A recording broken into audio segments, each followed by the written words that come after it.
नमस्कार. जय गोमाता.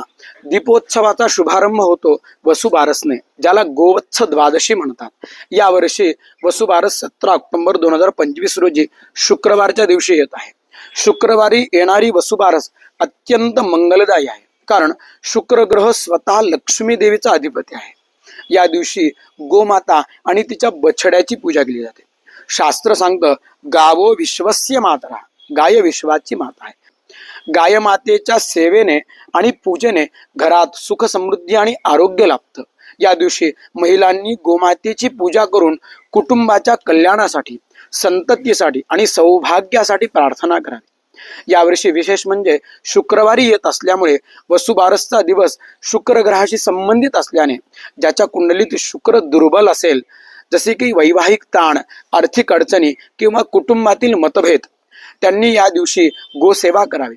चांदीचं किंवा पांढऱ्या वस्त्राचं दान करावं आणि श्रीसूक्त पठण केल्यास शुक्र ग्रह प्रसन्न होतो. गोमातेला हिरवं गवत खाऊ घालावं, गूळ गहू पाणी अर्पण करावं.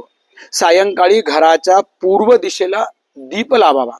गोसेवेचं वचन द्यावं किंवा दूध दही तूप दान करावं. गोमातेचं स्तोत्र किंवा श्रीसूक्त पठण करावं. पुराणात सांगितल्याप्रमाणे एका स्त्रीने या दिवशी गोवत्साला अन्न देण्याऐवजी त्याला हाकलवून लावलं. त्यामुळे तिचं पुण्य नष्ट झालं आणि तिच्या घरात दरिद्रता आली. त्यानंतर तिनं गोमातेला क्षमा मागून पूजा केली, तेव्हा तिच्या घरात पुन्हा लक्ष्मीचं आगमन झालं. म्हणूनच या दिवशी गोमातेची भक्तिभावाने पूजा करावी.